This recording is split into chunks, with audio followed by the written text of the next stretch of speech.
Nice music to start. It is. Oh, is that you, Hall? How are you doing? I'm doing good, Curtis. Yeah, thanks for joining today. I kind of like this Great. music. It's feels like It's I'm exciting. ambling into a town hall. Yeah, there you go. Hey, before everybody gets on, are you doing any of these supplemental evaluations at Baylor? Priscilla's got me into a couple others for, I think, small business or something like that. No, I'm not, but I'm pretty sure the email's on its way to me now. I usually end up doing those. Yeah, she recruits well. Yeah, she's good. She's good at what she does there. Yeah. Well, I'm looking forward to being in person and getting my Dr. Pepper float next year. I think we'll get back to it. Hey, this is this session ought to be just extremely valuable to us, by the way. I'm looking forward to it. You got to get a lineup here. Good group of people here to have a discussion with. Hi, Hall. This is Sean Mitra from Dallas. Hi, Sean. Thanks for joining us. Sure.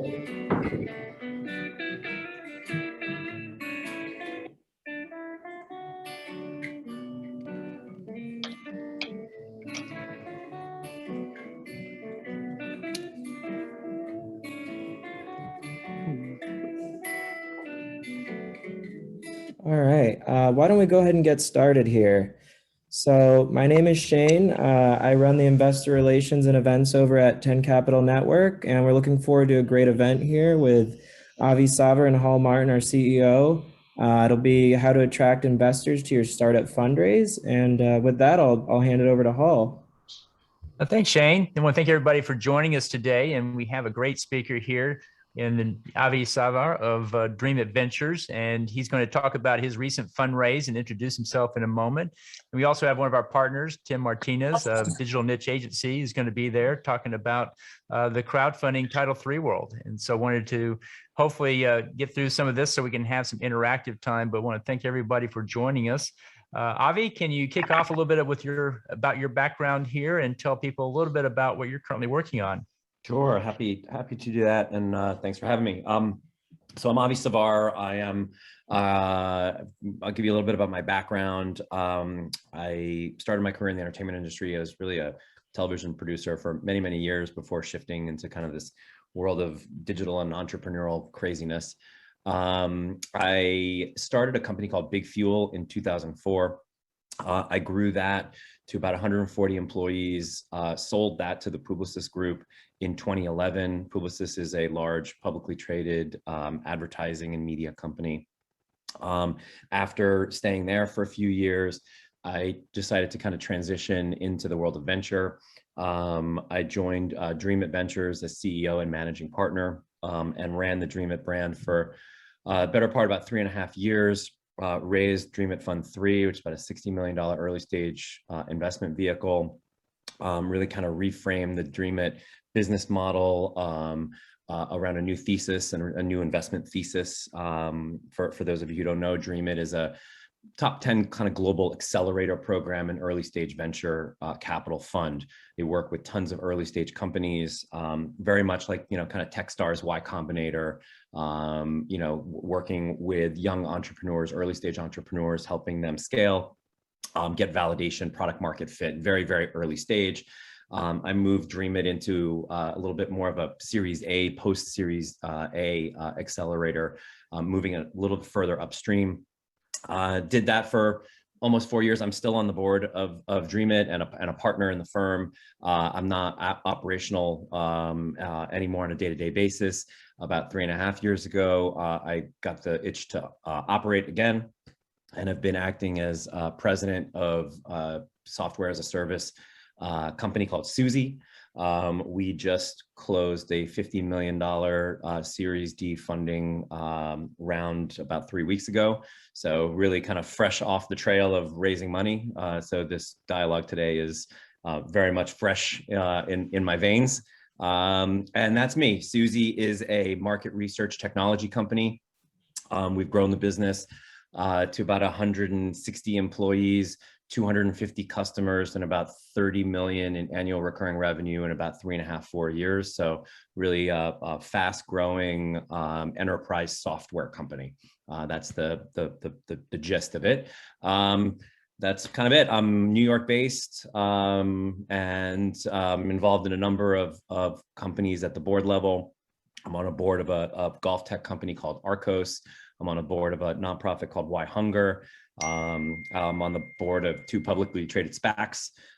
So I'm kind of got my hands in a bunch of different things, but really 99% of my focus right now is on Suzy. Great. Well, thanks for that. And Tim, we'll come back to you in a few minutes. But for Avi, since you just came off of a fundraise, and most people in the room are seed, Series A, Series B, tech deals, and various other things, consumer product goods. Yep. What do you see as the fundraising environment out there right now? What are you seeing getting funding, and what do you see in the way of valuations? I mean, it's a good question. It varies, right? I mean, it varies by stage. It varies by focus. I think the overall market's pretty frothy. There's a lot of money out there.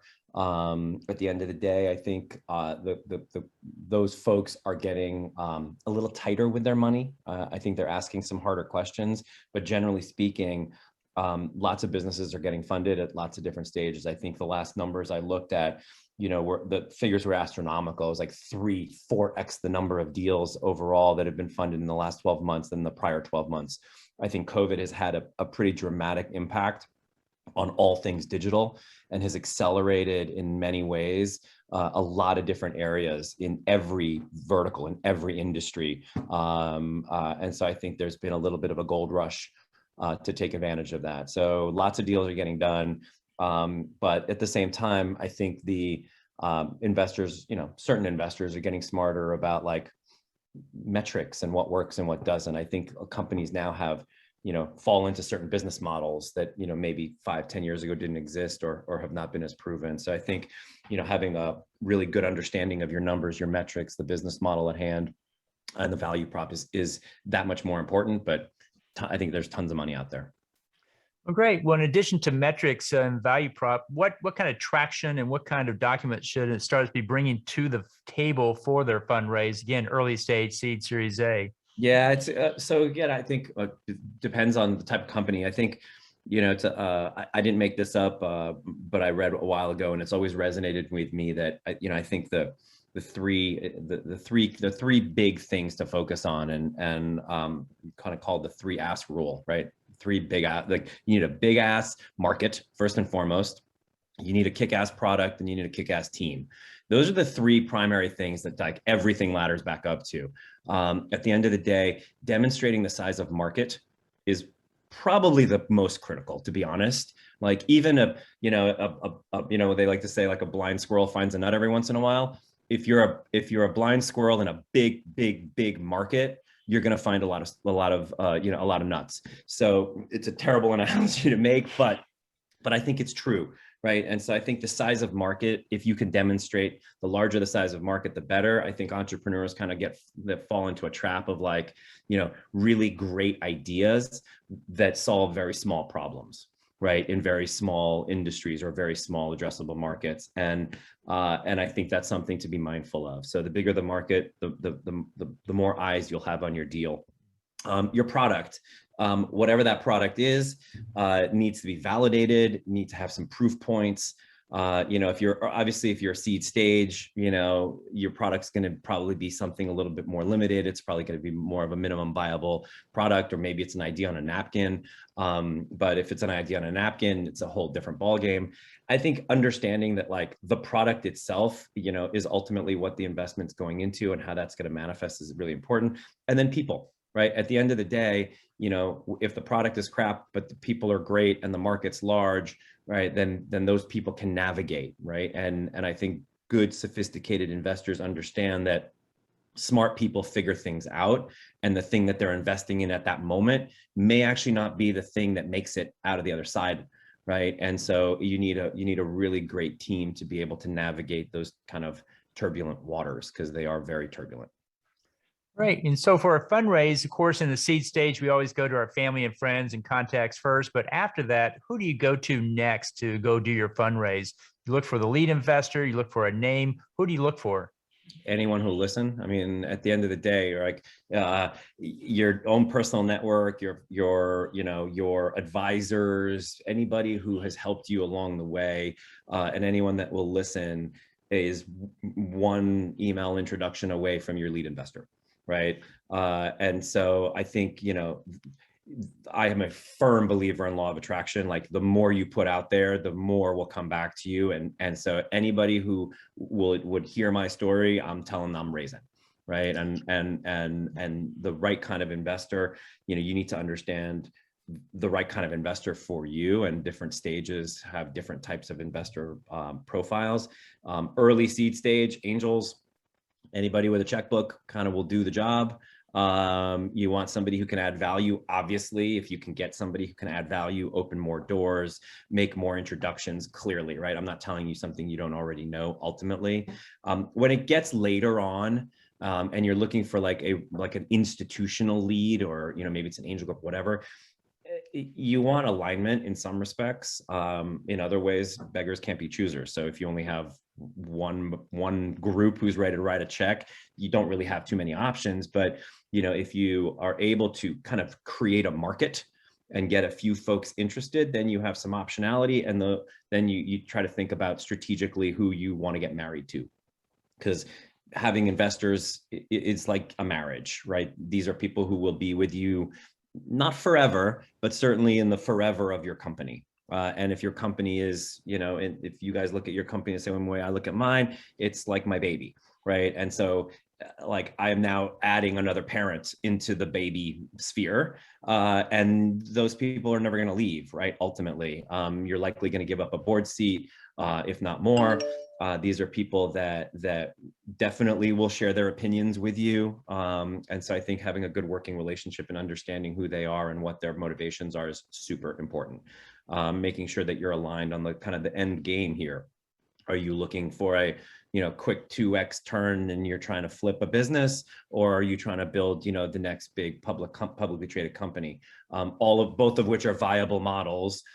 Some investors look for a quick turn 2x, 3x. Some investors, it's a 50x or bust, right? And if you're getting into bed with somebody who needs you to be 50x and you're ready to sell the damn thing next year, you're gonna be at odds.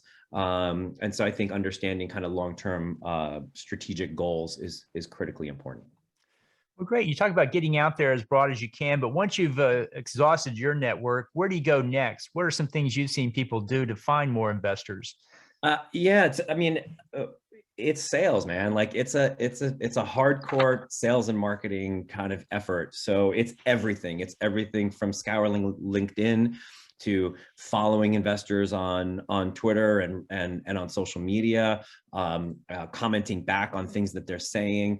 I think a lot of entrepreneurs tend to get into the trap of just like cold pitching versus trying to build relationships, right? Follow investors that invest in your space. Read articles, and they're all on Medium, and they all want to be thought leaders, and most VC firms have their own blogs. So learn about who they are, connect with them on social media. Don't just send a cold email with a pitch, which will likely get ignored, but maybe after 2 or 3 social exchanges, when you comment on an article that somebody wrote and you say, great, I really appreciate this perspective, and maybe you offer an interesting perspective back. 3 days later, after you've gone back and forth, maybe is an opportunity or a window to say, hey, you know what? And by the way, I'm raising. Any interest in taking a look? And so it's relationship building. It's having a little bit of a long haul perspective, and then it's just pounding the pavement. Everything from attend, not so much in the last year, like not too many events and meetups, but certainly the more you can kind of get out there and get recognized, the better. It's networking and sales. That's really what it comes down to. Great. And for the audience, if you have any questions, go ahead and post them in the chat box and we'll bring them up. And if we have time, we'll let people unmute and ask them directly. But if you have any questions, go ahead and post them in there right now. And then Avi, what's your final word there for how to raise funding? Any other words of advice for people to consider before they finish out their campaigns? Yeah, it's a never-ending job, right? It's not one of those things that you just do and then move on. I was just joking with Hall earlier before we let everybody into the room that I feel like I've been raising money for the last 100 years, right? Like you don't stop raising money. And by the way, the people that just invested in my Series D were people that passed on my Series A, right? And so you need to maintain those relationships along the way. I urge everybody to spend $50 and get a Pipedrive account, start building a database of investors, maintain those relationships, send them updates on a regular basis, and look at them as a kind of a cohort of customers that you need to manage,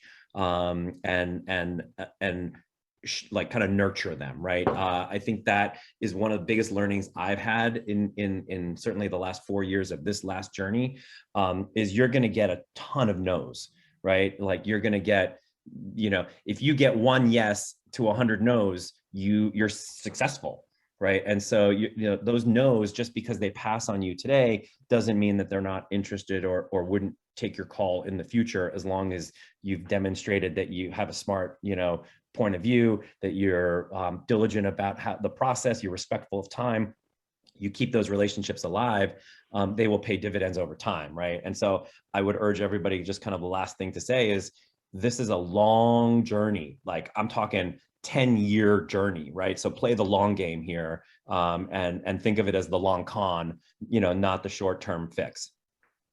Great. Well, Curtis asked the question, they have a viable product, but need to have more revenue to get interest. How do you overcome this? I mean, so stage is important here, right? If you're early stage, revenue is less important. Some investors appreciate that, some don't. I think if you're being challenged on revenue and you don't have it, you may need to go out and demonstrate that you can, get a paying customer or something along those lines, or demonstrate that the market is so large and you have a go-to-market strategy that makes sense and is viable, then it's about defending the strategy, right? And so I think, all things at play here, revenue is a critical mix, but revenue is not an indicator of early stage success. Great. And Sean asked the question, how frequently should we share an update to keep it warm and fuzzy with the early stage capital companies?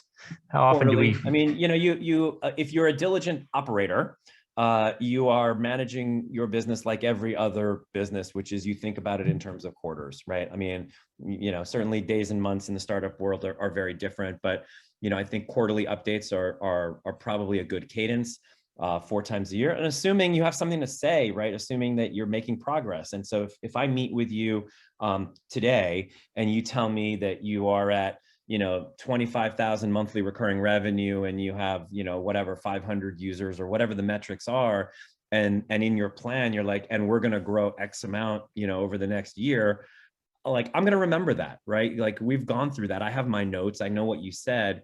And if the following quarter you've actually hit your numbers, tell me, right? That's a pretty good update to share, and it demonstrates track record. It's why I said earlier, the folks who invested in our Series D passed on our Series A, but quarter after quarter, we hit our numbers. Quarter after quarter, we surpassed our projections. Year after year, we forecasted up, and these guys looked at us and went, shit, like, you guys have done everything you've said you're going to do. It's 2 years later. We could have invested, 2 years ago at a fraction of the valuation. We're going to do it now because we've followed you.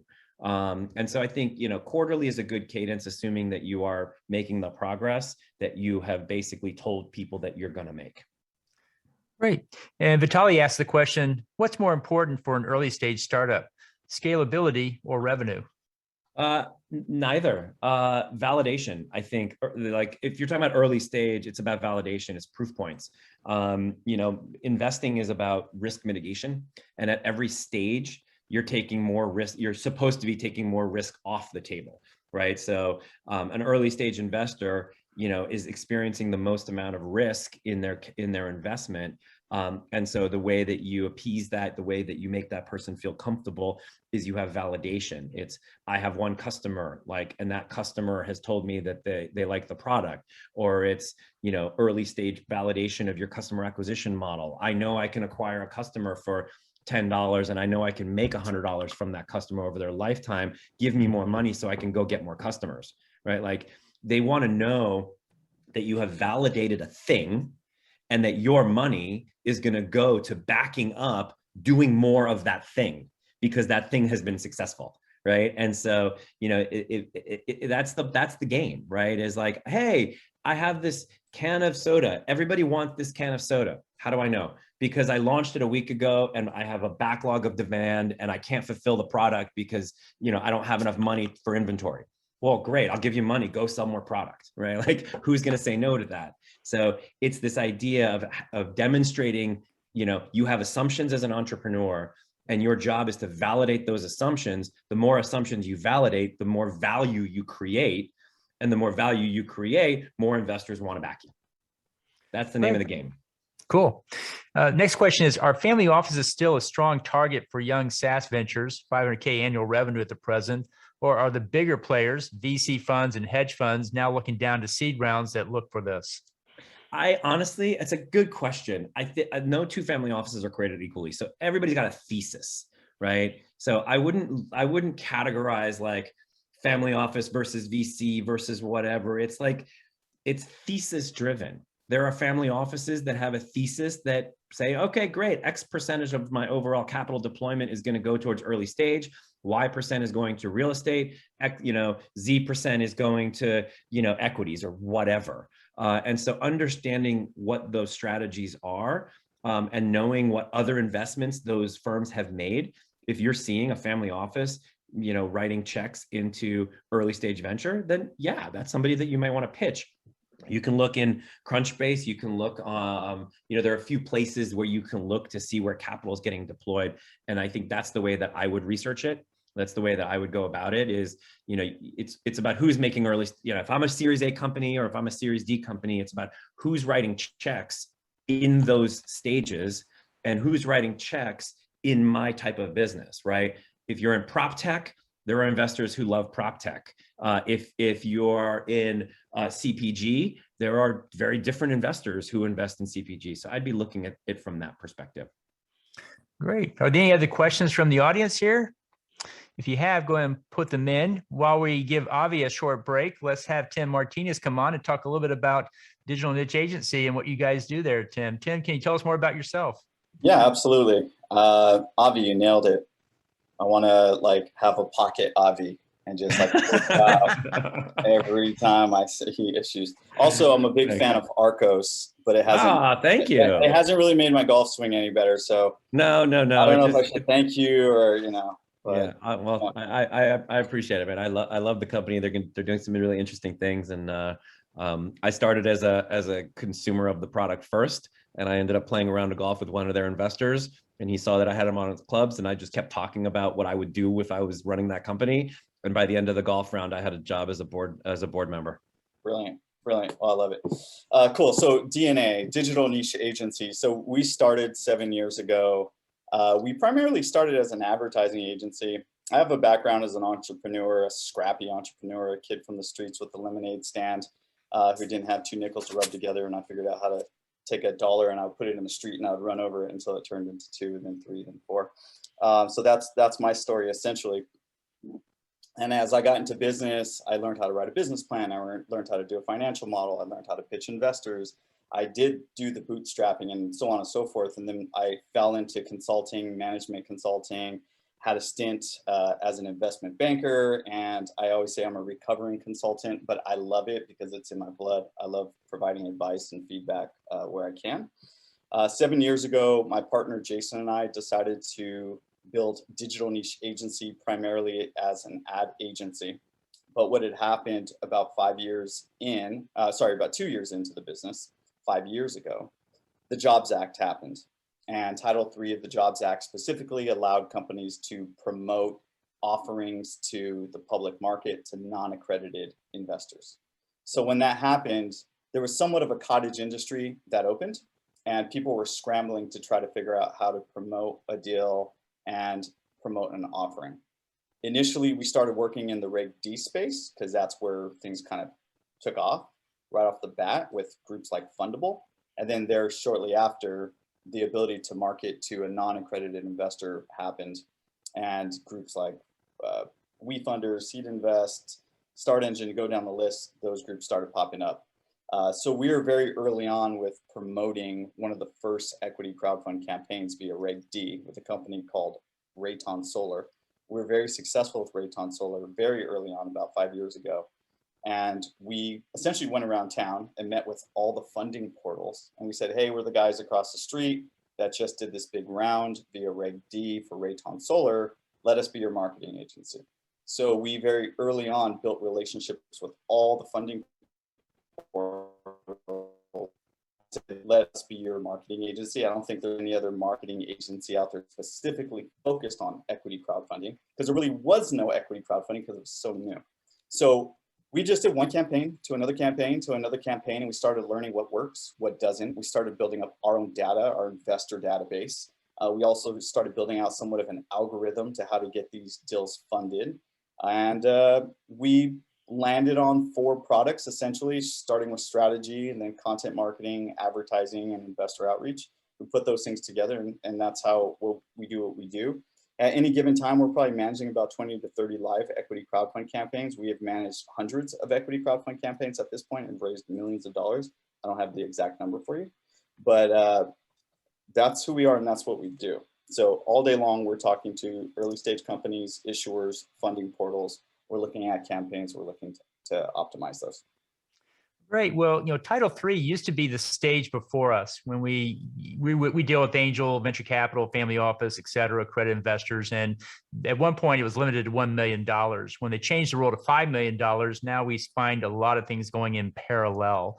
And we do get a fair number of Title III deals coming to us, and they're raising on the WeFunder at the same time they're raising from angels. And sometimes you have to do parallel D campaigns because the investors don't want to do the WeFunder. But for the most part, it's starting to merge a little bit. But can you talk a little bit about what deals do well on the Title III world and what does not? Yeah, so if we're talking Reg D specifically, there needs to be a component of investor relations there. So there's usually somewhat of a wall that you have to enter a site, enter in your information, say, yes, I'm accredited, and then they'll let you in. You can start looking at deal flow.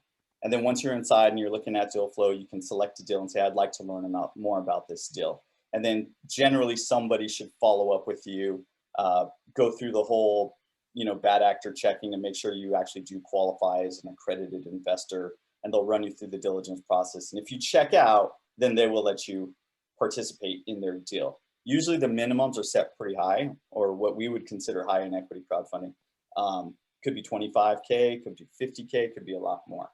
So from a marketing standpoint, if we're driving interested investors to a landing page and they have to go through this whole process just to get to the end of the road to where they can make an investment, most retail investors are just going to drop off. They're just going to fall away.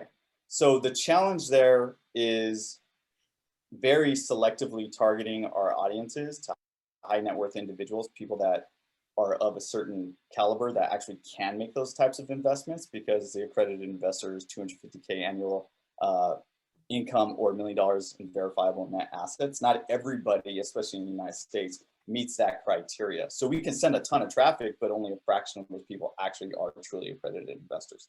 Now, that's not to say promoting a Reg D offering doesn't work. It works. People do it all the time. It's just a much longer process. I got you. So the side-by-side is like, well, what happens to all those people that aren't accredited? And this is where we have side-by-side. So now we have a Reg D offering for accredited investors, and we have a side-by-side, which is a Reg CF offering for non-accredited investors. Okay, great. Appreciate that. My next question is, some deals, some products do very well on Title III. I see them raise quite a bit of money, and others don't seem to do so well. Is there a distinction as to what kind of product or solution does well on Title III versus what does not? Yeah, that's the number one question that everybody asks. It's that, and what's the best funding portal? Those are the two big questions we get. kind of going back to Avi, it's all about it depends. So I look at user journey in some respects, and we say this a lot at DNA, is that we don't have the crystal ball. And many offerings that we thought weren't going to work ended up working, and vice versa. So at this point, we just like to make sure all the elements of a good campaign are in place. So as far as DNA is concerned, we're doing the right marketing effort, the right initiatives, the right push, and then we kind of let the market decide. And as the market is deciding, then we kind of zero in on audiences that are working better than other audiences. We zero in on creative and messaging and copy that is working versus saying SaaS doesn't work, right? And also too, there's market sentiment, right? Market sentiment has a lot to do with it for whatever reason. Let's say COVID hits and certain industries are more popular than other industries would be, and vice versa, and things kind of ebb and flow. So kind of knowing your market landscape, maybe things are catching fire, right? If we look 6 months back, NFTs was just very, very hot, and everybody was gunning it towards NFTs. 2-3 years ago, the whole ICO crypto market was smoking hot, and everybody was running there. So some of it's market sentiment.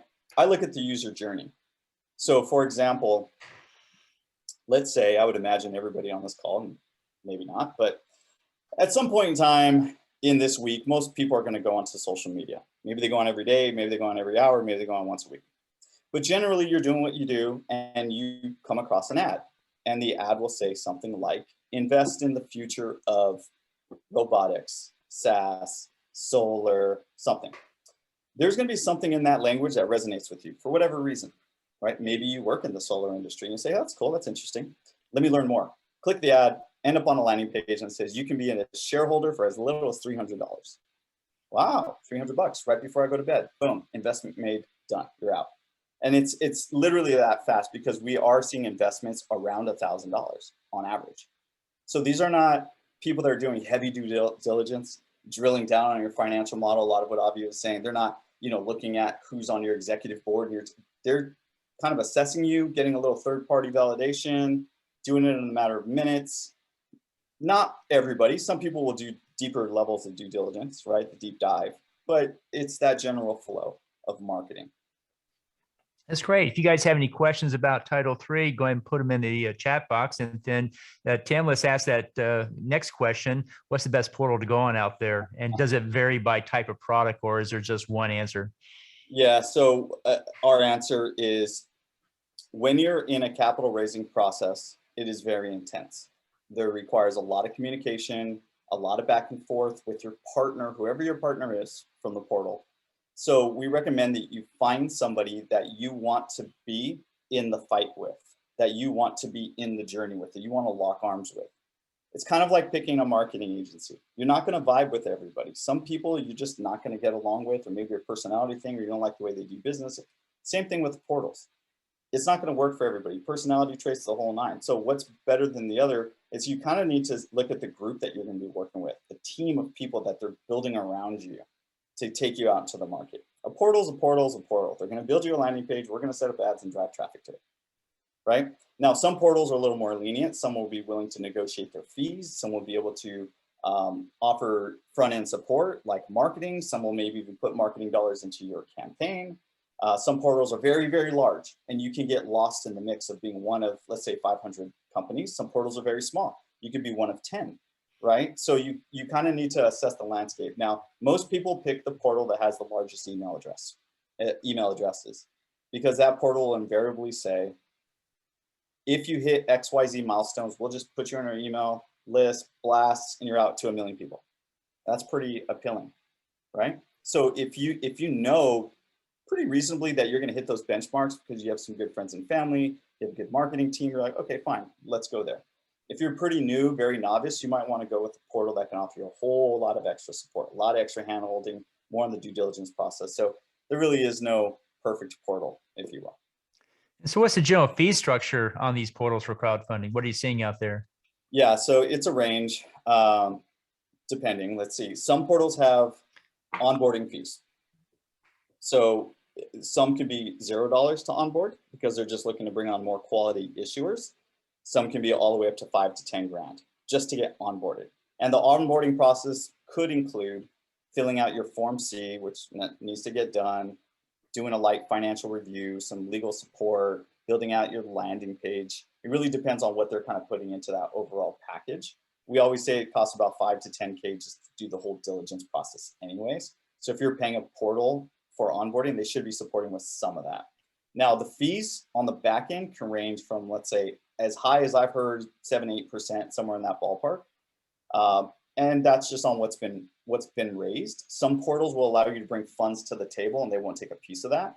So again, this is where things start to, you're able to negotiate a bit. But I would say consider somewhere between 5 to 10K for just setup fees, and what they'll ask for, 7% on the back end. But if I was taking an offering to market, because I like to negotiate, I would start at 3% and work our way back up to 7%. Well, Casey makes a comment they paid 7% on both Republic and WeFunder with no onboarding fees on either to do a Reg CF. So it seemed like there's different deals for different groups. There are different deals for different groups. Exactly. Okay.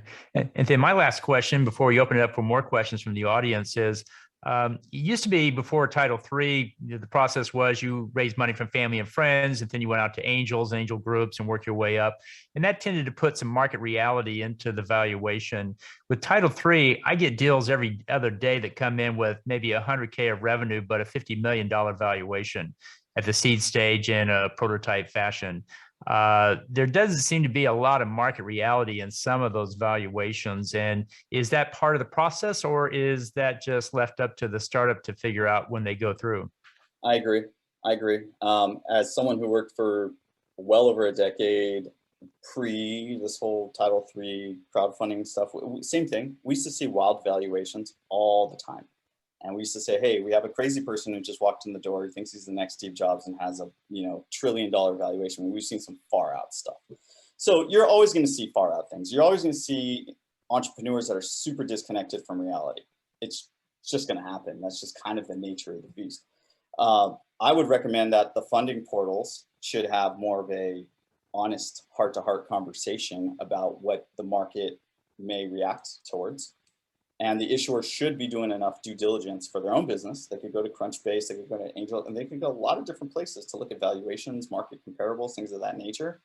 But at the end of the day, if they're bent on sticking with a certain valuation, then they're going to have to eat what they put out there, essentially, right? Yeah, it's tough to go to the angels with a $50 million valuation, and they now have $1.2 million of revenue. So it seems like there's a short walk on that one as well. But appreciate the answers on that, Tim. I have a question for you, Avi, from Sean. It says, we have heard from 3 to 4 early stage capitals that, hey, if you're raising at least $1 million and you have other institutional investors in, count us for 250K. Was wondering what's the best approach or steps to bring all the investors for a firm offer and a term sheet that you can do the round. What do you see out there with people that just want to jump on board other investors' deals? Yeah, it's kind of the hardest part, actually, because nobody wants to be the first person to write the check. Everybody wants to follow. And so I think, one of the challenges as entrepreneurs is to kind of create a market. What I mean by that is, you have to almost create a process of sorts. It's very hard to do. And really, it works better if everybody loves what you're selling, right? If everybody thinks you're the hot company. But in some respects, the best way to kind of go about it is to really think of it in terms of a pipeline and a process is, hey, we're taking meetings from this date to this date. We are looking at, diligence from this date to this date. We're going to give you access to our deal room from this date to that date. If you have an indication of interest, we need to know by this date. If you're planning on making an offer, we're taking offers no later than this date. And that creates a little bit of FOMO. Right. It means that you have more people looking at you. It means that, because at the end of the day, if you don't give dates and you don't create firm timelines and a firm schedule, an investor has actually no incentive to move fast. The longer they wait, the more they get to see of you. The more they get to see of you, the more they get to evaluate you, and the more they get to understand like what's good and what's bad, and if other people are interested. So in my experience, investors tend to move fast when they think there are other investors circling around. And, sometimes it's hard to manufacture that. But, again, that's why I kind of said it's a sales job, right? It's about understanding how to create a little bit of scarcity in what you're selling so that you can get movement, because a fast no is better than a drawn out no, right? Like if somebody's not going to invest, just get them to a no quickly. It's better for everybody involved. Even if they miss your debt, so I don't know, it's a tough question to answer, on an individual basis. It's very specific to people's kind of circumstances, but I think that's one of the best advice I could give is create a market, creates a disciplined approach and a process. Investors will respect that. Try to create a little bit of scarcity and fear of missing out in and throughout that process. Says great, thanks. That was very helpful. And then back to you, Tim. The next question is from Zach. What is the suggested spend, both agency fee and ad budget, for a Title III raise? Is there a rule of thumb based on, say, a percentage of the amount being raised? There is a rule of thumb. And if you join portals, they will all start with 10%. You're breaking up there, Tim. Can you say again? Earmark. Yeah, sure. All portals will recommend 10% as a starting point. Okay. So as a rule of thumb, earmark 10%. Other agencies will tell you it should range from 10 to 20%, somewhere in that ballpark. So you want to raise $1 million, earmark 100K. This is a qualifier for us for a lot of issuers, because a lot of issuers say, oh, I don't have 100K. And we say, okay, fair enough, but you do need to spend and be prepared. So unless you have an outlier, like, Tony Robbins is your cousin, and he's going to talk about you to his millions of fans. Unless you have an outlier like that, then you really need to look at your marketing budget. And there is such a thing as a rolling close, where the portals will allow you to pull funds out as you're raising. So you may not need the whole 100K today, but you will definitely need, most likely, to allocate the full 10%, if not a bit more, as you go throughout. And then agencies are agencies, right? I mean, we're fee for service. So, I have a funny joke about everything is 5K always. That's seems to be the golden rule in professional services. So, any agency you're talking to, you're going to want to make sure you're sitting in some realistic ballpark numbers for what they're trying to charge for service.